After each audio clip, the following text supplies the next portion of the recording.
Up next, I would like to welcome Alyssa from Sensor Tower, who's going to be talking about the state of gaming in 2025. So please welcome Alyssa to the stage. Okay. Hi, everyone. My name is Alyssa Paramo. I am the Team Director of Gaming at Sensor Tower. Today I'm going to talk about our newly released State of Gaming report. It came out last week. Have a look, everybody. I put some cards down here with a QR code where you can download the report. It's free. Don't worry. I'm not trying to sell you anything. So today we're going to talk about the themes that shaped 2024 and 2025. Before we get into that, can I have everybody in the room close your eyes? I want you to imagine a 2025 where IDFA and ATT changes have not yet happened. CPI is still low. Mobile is booming and welcoming to new entrants.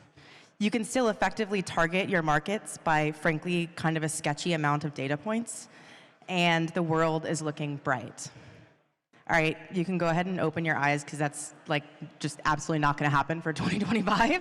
But today we're going to talk about reasons why you can be optimistic about that for this year. We're here today to prepare you about the incoming challenges of the next year and how you can get ahead of them.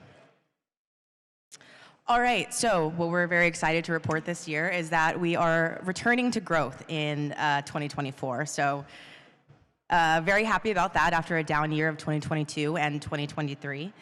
We're seeing really a focus on efficiency of new titles, less focus on new titles and more focus on existing titles. Every single dollar that you have in UA in development is precious. The cost of CPI and cost per install is very, very high. So extra focus on live ops and more, there we go. Do I use this one? Oh, okay. And the evergreen titles that have been out for 5+ years are seeing much more success. And it's very, very hard for new entrants to come into this space.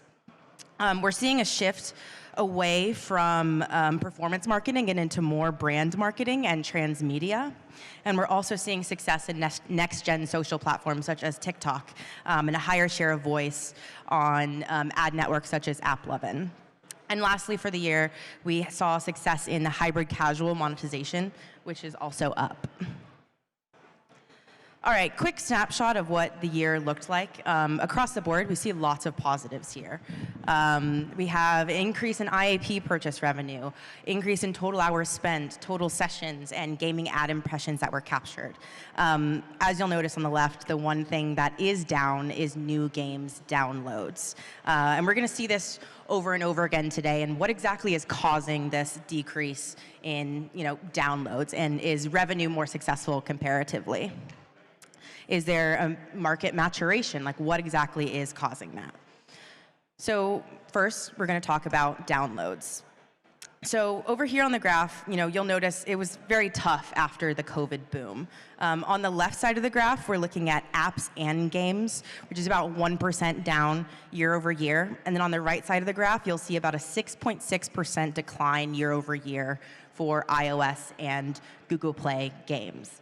Of course, this is suggesting that the gaming downloads are declining more than overall apps on the App Store.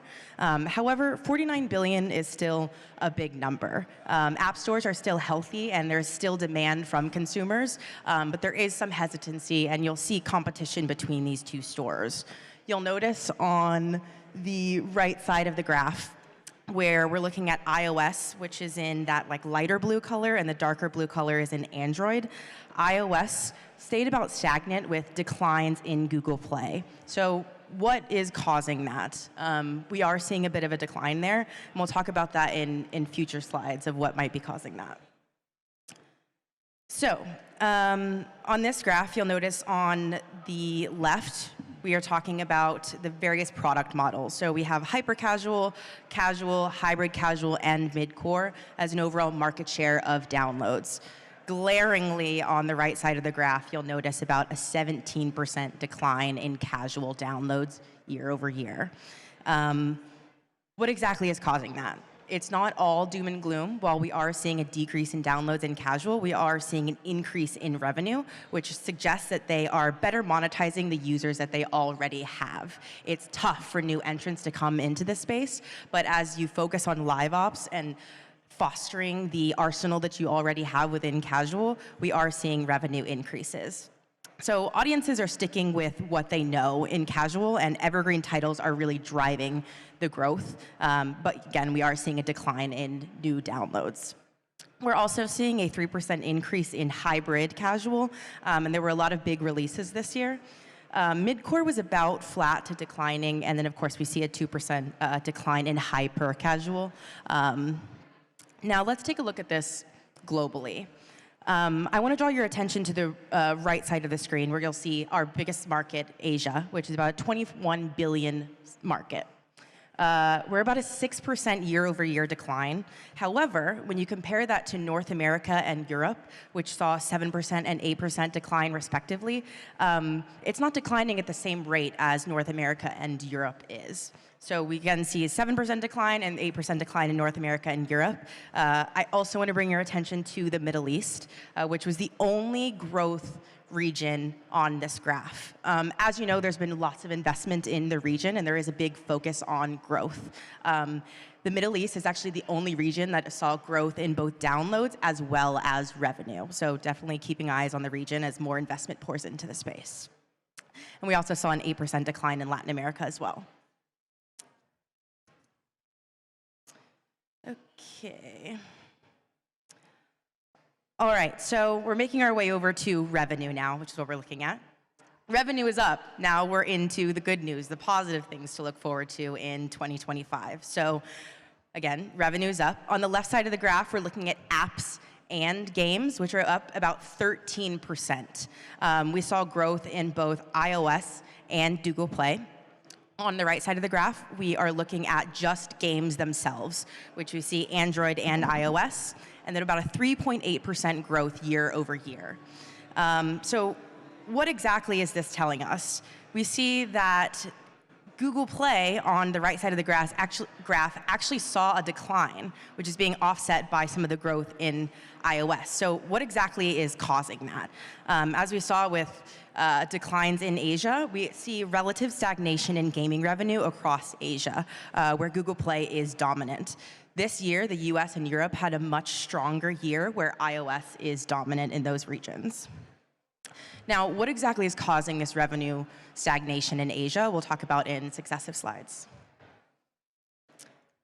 All right, so we're looking at what we were looking at earlier by revenue, but instead for casual, mid-core, and hybrid casual, you'll notice that there is no hyper casual on this graph, of course, because there is no IAP revenue in hyper casual.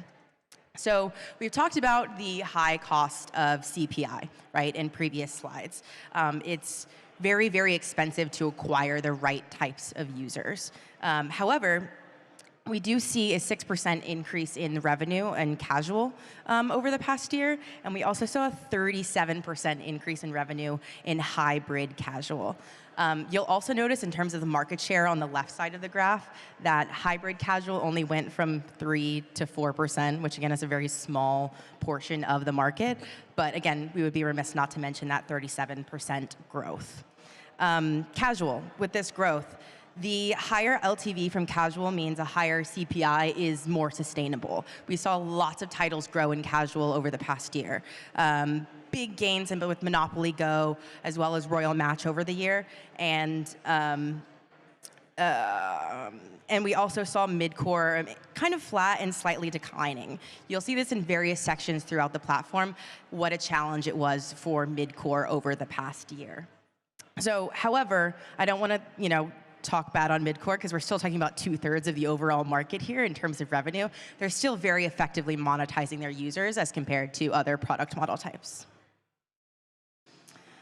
All right, so let's look at that global graph again. This is a great slide that demonstrates just what a great year it was for North America, Europe, Middle East, kind of across the board here. North America was up 9% and Europe was up about 14%. Quick call out for Europe as well. Russia was taken out of the estimates last year, which is about 25% of the overall market. So this is still really great growth to have seen with that segment having been removed from the Europe estimates. Asia is the only segment within this graph that actually saw a revenue decline, which we're going to tie a bit later into some of the causes from the RPG genre having a pretty rough year. All right, and then also as well, we'll see the growth here from the Middle East, which saw an 18% year-over-year revenue growth, which is the highest growth on this graph here, as well as the Latin American market, which is up about 13%. So let's talk a bit more about what genres specifically are causing this growth and decline, and the engagement amongst these genres as well. So within North America, you'll see your usual suspects here, right? For casino, puzzle, and strategy are all up.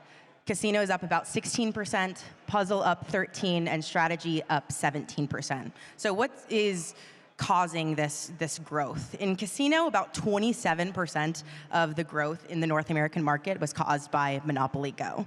In puzzle, about 15% of that was driven by Royal Match. And in strategy, about 13% of that was driven by Last War Survival, which, as you know, saw rapid growth and have a massive UA campaign in the past year. I think everyone in this room has probably seen 1 million of those ads. I know that I have. And then we also saw RPG has a double-digit decline. You'll notice of the top genres here, this is really the only one that saw such a large decline, about 10%. So we'll see this throughout, the challenge that RPG had throughout this year. And then we're going to move over into Europe first. So oftentimes, people typically lump North America and Europe together as similar markets. However, I think that this graph should paint a picture of enough distinguishing variability between the two regions of how they're different. So up here on the top, you'll notice that strategy is up 32% in Europe. There's a similar usual suspects between what is driving the growth in each of these. So again, so Last War Survival, Royal Match, and Monopoly Go, amongst strategy, puzzle, and casino. But just about every genre in Europe was up year over year. The only genre that saw a decline, as we were already discussing, was RPG, and even that was only down about 3% comparatively. So it was a great year for European revenue. All right, next let's go into Asia, which has typically had different tastes and attitudes and opinions of what their top genres are. RPG has been king in Asia for a very long time.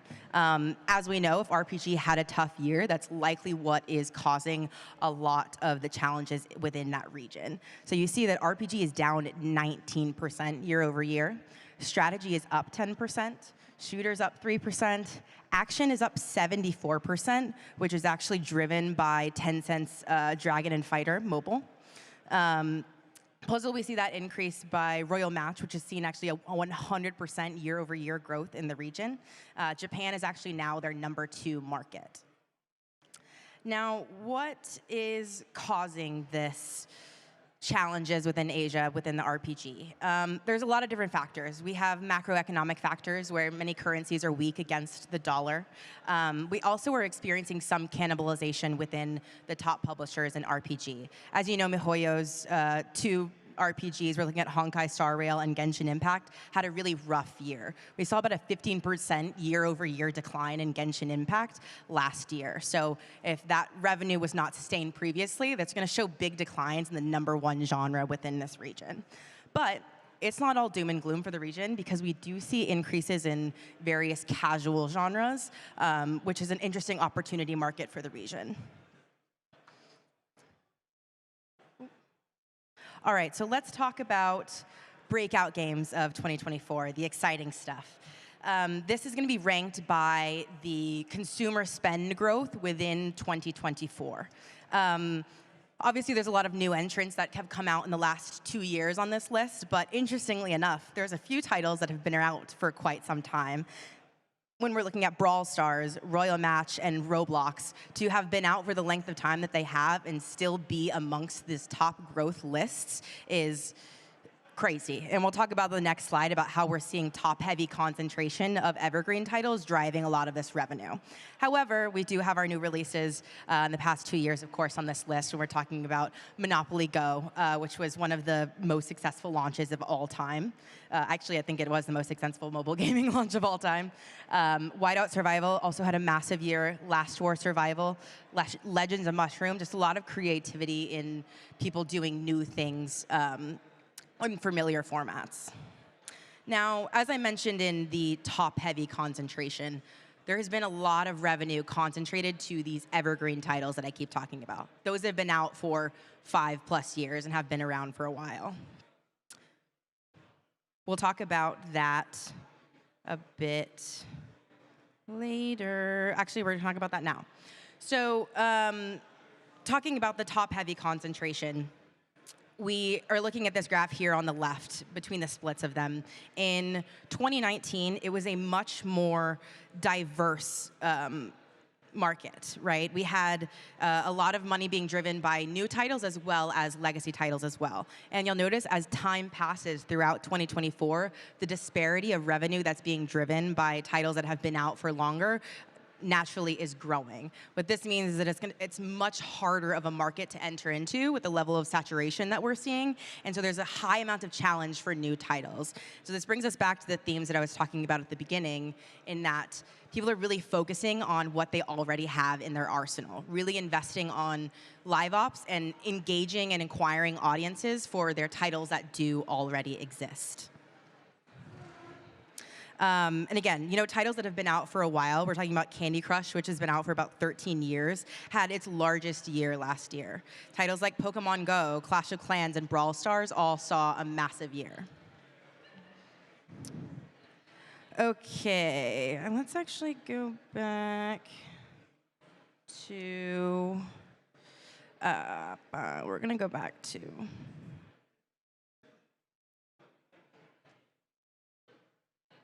the audience slide. So as we're seeing difficulties in acquiring new audiences and launching new titles, it's more important than ever for publishers to truly understand who their audience is. What are their tastes, attitudes, and opinions? Where are they spending their time outside of their title? So on this graph here, you'll see amongst the major genres of casino, puzzle, strategy, simulation, everybody knows that casino is a male-dominant genre, right? That's just a fact. But did you also know that of people that are interacting with casino titles, that they're also very, very comfortable with peer-to-peer paying platforms? So they're sending Venmo transactions, they're sending Zelle transactions, so they're very comfortable exchanging money on outside apps. Simulation games, there's a pretty even split between male and female. But we're also seeing, of course, anybody who's playing simulations games are likely playing Roblox. But what we're seeing amongst this audience is that people that are playing Roblox are also interacting with apps that indicate that they are parents. So what is that telling us? Is that people that are playing Roblox, they might be playing on their parents' phones. So we are now knowing, okay, these are the other apps that they're interacting with. And then my favorite example here, between strategy and RPG, who might be locked in a basement playing the game for 10 hours, they over-index for interacting with fast food apps. So they're ordering McDonald's, they're interacting with Chick-fil-A, while they're also playing these titles. So it's super, super important to understand who our audiences are so that we can effectively target them and grow the titles that we already have within our arsenal. All right, so let's go down to publisher trends. So I know this graph is a bit overwhelming. Bear with me here. We are looking at the market concentration here by publisher for overall worldwide consumer spend. And you'll notice that a lot of these genres, actually most of them, have about 1/3 of the global revenue taken up by 2 publishers. So there's really dominance by quite a few publishers in a lot of these genres. RPG is actually the most competitive by the amount of publishers that are within that space. I think it's about 55% of it is outside of the top 10 publishers within the area. Shooter genre, more than 50% of that comes from Tencent alone within shooter. So we do see a high amount of concentration. But what this is telling us is that it is extremely challenging if you're the little guy to come into these spaces when we have such dominance of these larger publishers. Over there on the right side, you'll see the number 1, 2, and number 3 publishers. But of course, there's a lot of usual suspects here, and it's going to be really, really hard to enter into these new spaces. Which again brings us back to, the original point of today is what has been the focus of 2024. Really, really hard for new entrants. We've seen a lot of focus on encouraging the titles that you already have, focusing on live ops, and really trying to better understand your audience and acquiring new audiences. This is not the right one. This is the old slide. Sorry, everybody, we're skipping toward the end. All right, so what are we expecting for 2025? We're going to see a strong return to growth, bit controversial, but most of this is likely going to be driven by larger publishers who already dominate their market. It's going to be really, really hard to enter into the new spaces, as we've already seen. If you're a newer publisher coming out with a title, it's very, very costly and expensive to develop it and then to acquire those right types of users. We are also going to see smaller developers look to diversify their revenue streams, whether that means taking their titles cross-platform or launching on an external web store or porting their titles to another platform. They will look for creative ways to grow what they already have within their basket. And lastly, marketing is still going to be a challenge, but we must adapt with next-gen social platforms and short-form content and leverage clever IP that resonates with our audience. So understanding who our audience is and how we can expand by doing transmedia and working with various other brands to further expand the audiences that we do have. If we can implement each of these things and take into consideration everything that we've talked about today, I think we just might be okay. All right, thank you, everybody.